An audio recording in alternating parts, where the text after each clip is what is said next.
Don't forget to subscribe to my channel and click notification bell so you don't miss any future videos. Visit ccgcastle.com and get 5% discount on your purchase with TCG Center 5 code. Check video description or visit CCG Castle for more.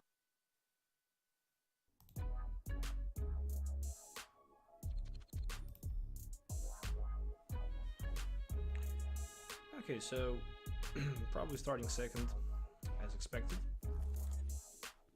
Definitely better to go first with this deck, just because we have some time to set up, and in case if we don't start with a draw supporter, so we can have other flexible options available.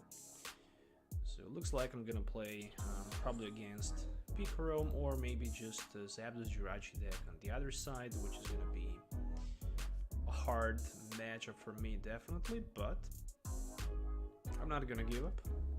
And there's a Shrine of Punishment. Turn 1 for my opponent in play. I took 10 damage. Hopefully I can get Draw Supporter, and I can. Definitely best possible Draw Supporter for that turn 1. No question about that. So 1 Honedge for me. That Choiceman will be attached to him, as well as a Ditto. Ditto can evolve either way. In my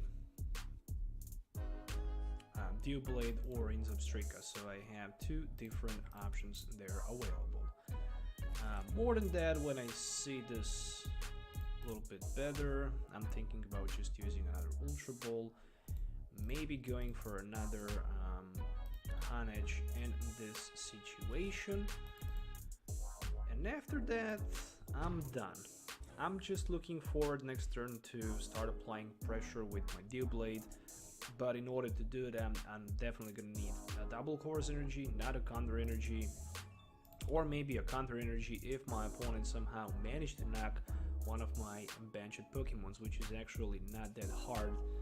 And he discarded 2 Electro Powers. Wow, that is actually so insane to see that he already burned 2 Electro Powers at his turn 1. I'm actually kind of surprised. I played my turn like...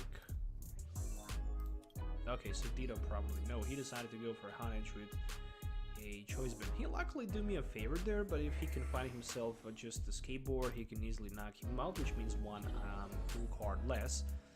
But he decided to pass the turn right at that. Alright, so we can evolve Zebstrika. We can definitely put Doublade in play. And I'm actually thinking something reverse. I'm gonna put this Zapdos in the front. I'm gonna put my Honedge right there, and I'm looking forward to play that sprint. Maybe I get lucky with another Doublade DCE, or maybe I just completely fail the turn and pass my turn. Alright, not the worst thing in the world. He can definitely knock my Honedge if he can. Again, he will need that skateboard in addition to that. So, can he find one with a Stellar Wish? We shall see.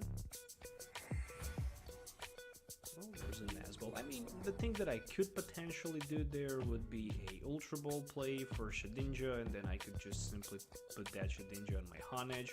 And in order if my opponent take the knockout, I wouldn't lose the price, but I actually decided not to do it, mainly because if I get counter energy, I'm not going to be able to use it, and that's the only reason why. Alright, so hopefully this time I can have a little bit more luck on my side of the field, so let's go with the Lily, hoping to get that double course energy. Unfortunately couldn't get one. More than that, this is going to be a Ultra Ball play, and I'm thinking about probably grabbing another... Oh yeah, I think I'm gonna be forced to put that Genesect on the bench. Actually, by putting this Genesect in play, this might cost me a game here, because I already have like Shrine with 5 damage counters on another Genesect, and at least I managed to get that double course energy in play, so I can use my Full Drop, and I can actually take the first prize card in the game. So we're hitting for 180. There we go. So there's a Nazball. I'm actually gonna need another copy of Honedge, but unfortunately 2 of them are priced. So it's not gonna be super easy match for me. I'm actually gonna try to do my best. Minus 60, I'm taking minus 60 from the opponent damage, so he can play Zapdos, he can strike for only 20, and he can probably... Oh, he decided to go for Zebstrika. In this case, I'm actually surprised that he didn't want to go for Doublade. I don't need Zebstrika anymore. Zebstrika actually did a lot of good work in this matchup, so I already managed to set up properly. And we are ready for that Nazball. Just to, you know, thin the deck a little bit. Gonna also put Nincada on the bench so I can thin my deck a little bit. And go with a Cynthia play, and I'm not gonna waste any of these tools anymore. I'm just gonna tool drop my opponent for the one-hit knockout. That's a 180, and I need that Honage. I hope I can get one. Yes, there we go. So there we go. That's the good thing. Good sign as well, which means that I'm gonna put my Honage on the bench and then Shedinja on it. So my opponent can take a prize less. And there we go with the Volkner. So this is probably gonna be for his keyboard. It doesn't matter anymore if he have a tool card in play or not, because I'm already doing a one-hit knockout. The big problem for Zapdos is that he is short for 10 if he wants to knock my Doublade. And this is the worst possible scenario for your opponent, because he already discarded 3 Electro Powers, and he is just wondering how in the world I can actually go for the one-hit knockout versus Doublade without my Electro Powers. Well, that is a very scary thing, but with the help of the Tapu Koko GX and with the help of the Thunder Mountain, or maybe without, he can do that. So there we go with the Sky High Close, and that is 100 damage. Alright, how many tools we have in play?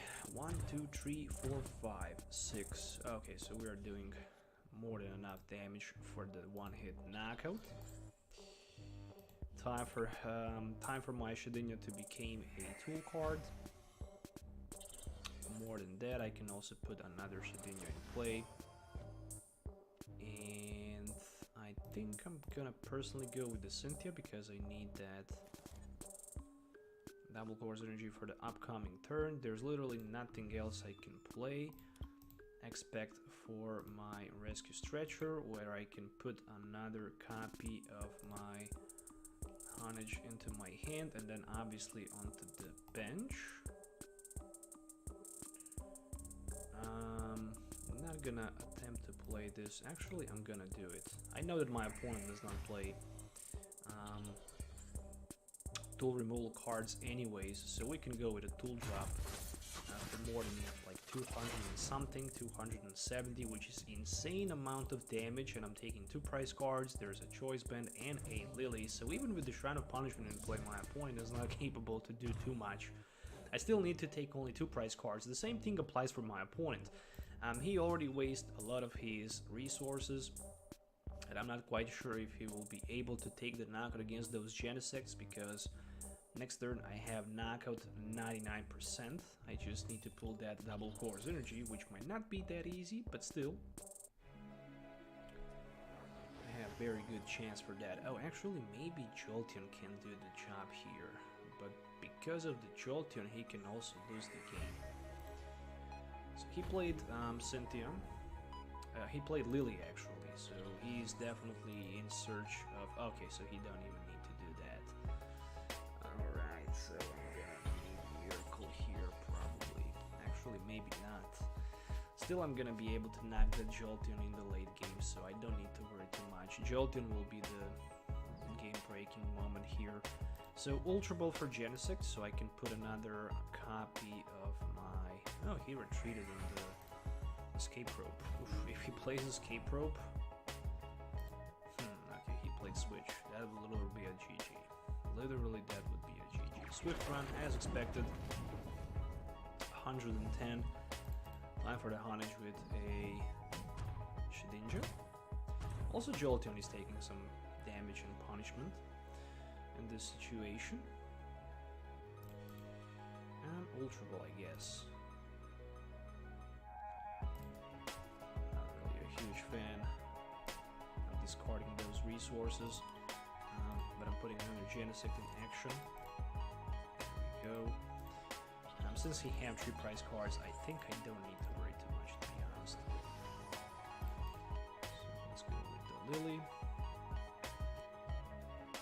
And there's literally nothing else that I can do right now. Specifically, I do have that double course energy, so I'm passing literally my turn to my opponent. And right now, he actually needs that Guzma play in order to win the game by knocking out my Doublade. Otherwise, I'm not quite sure how he will win the game. I do have Ultra Ball. Okay. So let's go with a Genesect. He can absorb a lot of damage. So he will definitely desperately need to try to find a way to get the knockout there. There is the Lily play, and it is a GG. That was a very close game. I mean, I still have like Doublade and Rescue Stretcher left in my deck, but in order to win a game, I would need, you know, literally Guzma play for this Jolteon. Otherwise, I wouldn't be able to win a game. Actually, he surprisingly played this well. Okay, I didn't expect that. How many DCEs do we have left? 1. Alright, so I guess for me the best thing is to go for the knockout in this situation. Are you listening? Okay, tool drop for the knockout. And again, he can take only he can take no price cards even if he can knock my Doublade out. So with a Cynthia, I hope I'm gonna be able to get double course energy and the Doublade. Otherwise, I'm gonna lose the game. Specifically right now, for him, the best thing is to just promote Jolteon in the front, or maybe just to say it doesn't matter actually, because both of these Pokemon are gonna be knocked out anyways. Oof, I think I'm actually going to lose this because I shouldn't put my actually Genesect in the front. I should actually rather go with Honedge, because then I would have a GG. Yeah, mistakes are often happened. We are both limited with the resources. I have 4 cards to draw, my opponent has only 9. So for me, the best top deck would be a... Oof, you gotta be kidding me that he again decided to retreat cost. I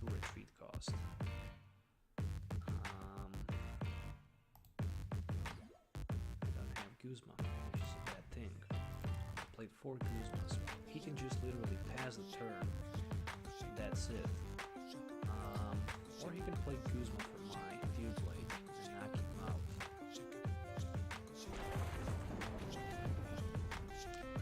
Alright boys, so we're going all in here. Basically, the top deck needs to be something good. Otherwise, I'm losing the game. And the top deck is a Doublade, so the question still remains, do I have double course energy card left? I can play Lily for 1, or I can shuffle my hand and draw 6 of 8 cards, and there is a double course energy. So that is a GG. So Doublade taking a victory against powerful Zapdos Jirachi Jolteon deck. We actually had a lot of luck in that last turn. I'm not gonna underestimate my opponent deck. It is a top tier deck, no doubt about it. Doublade, actually, the biggest weaknesses of the Doublade deck is that double course energy play. You know, it's not that easy to get energies. Once you lose your Substrika, you're definitely on the wrong foot. You're just playing, you know, without a draw support, and if you're not able to get energies from turn to turn, you're not in a good position as well. So yeah, that is a GG. Hey, what's going on guys? Welcome back to Pokemon TCG Center. In today's video, we'll be looking at Doublade, Shedinja, Genesect deck, and this is going to be very interesting deck to play. There's no doubt about it. It is a very cool deck, and you can also limit your opponent, you know, prize and draw by playing Vessel of Life Shedinja. So the good thing about this deck is that it can hit for 30 damage times the amount of each tool cards attached to all Pokemons in play.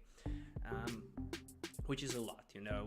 Hitting for, you know, choice band and 3 board tools, you're already up to 120, and if your opponent has 2 tool cards in play, that's 180 already. Doublade can definitely benefit from Shedinja because Vessel of Life ability can simply you know, put Shedinja on the Doublade, let's say that, and then it can be counted as a tool card, and in that case, if our opponent actually knocks our Doublade out, he won't be able to take a single prize card in that exchange, which is a mind-blowing thing. And I actually like that because Shedinja will allow us to set up properly, and even if we are gonna play against much faster decks like Zapdos and Jirachi, we're still gonna be ahead of those decks because Doublade has 90 HP, and if our opponent can't go for the one-hit knockout, and if he needs to burn that Electro Power in order to knock Doublade out without being able, you know, to simply take a prize card, we're gonna be in a huge advantage. Genesect can actually be a tank with double tool play. Genesect is the Pokemon who can actually have 2 tools attached, so we can as well attach Shedinja, so Genesect can trade 1 prize and, for example, Metal Frying Pan, or maybe just, you know, Metal Goggles, so we can reduce the damage down to Genesect for 30, which is also a good thing. Ditto can evolve basically either way in Shedinja, or maybe in a Doublade, or in a Zebstrika if we actually need additional draw support. And there is also Tapu Lele just in case if we start without draw support, and if we can get Ultra Ball for that turn 1 Lily or something like that. This deck plays a lot of, you know, 4 cards, as you can see on the deck list. It is a very straightforward deck list with 4 copies of Honage and 4 copies of Doublade, with 4 copies of Genesect GX, with 2 of each Nincada and Shedinja, 1 of each Ditto, and Zebstrika as a tech, as well as Tapu Lele. For the setup of the Pokemon purpose, we're gonna have 4 copies of Ultra Ball and 4 copies of Nesball. For Pokemon Recycle and Pokemon Recovery, we have 2 copies of Rescue Stretcher. In addition to that, from tool cards, I'm playing 4 choice bands, which can increase the damage down to my opponent by 30, 4 frying pans, and 4 metal goggles. But to be honest, the frying pans and the metal goggles can also be reduced up to 3, and then 2 copies of escape boards can also be included in this build, so we can have, for example, you know, Guzma play on our opponent for something, and then we can have for a treat with Zebstrika if it's actually necessary. But since I already built this deck and I already tested without escape boards, I decided not to change it.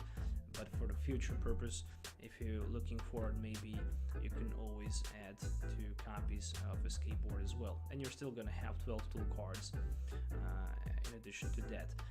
There are also 4 copies of Cynthia, 4 copies of Guzma, and 4 copies of Lily, so 8 draw supporters. I like the fact about Lily being played here because there's a lot of cards that can quickly be discarded from our hand, and then with the Lily we can actually have and draw up to 6, which can sometimes be much better than playing Cynthia.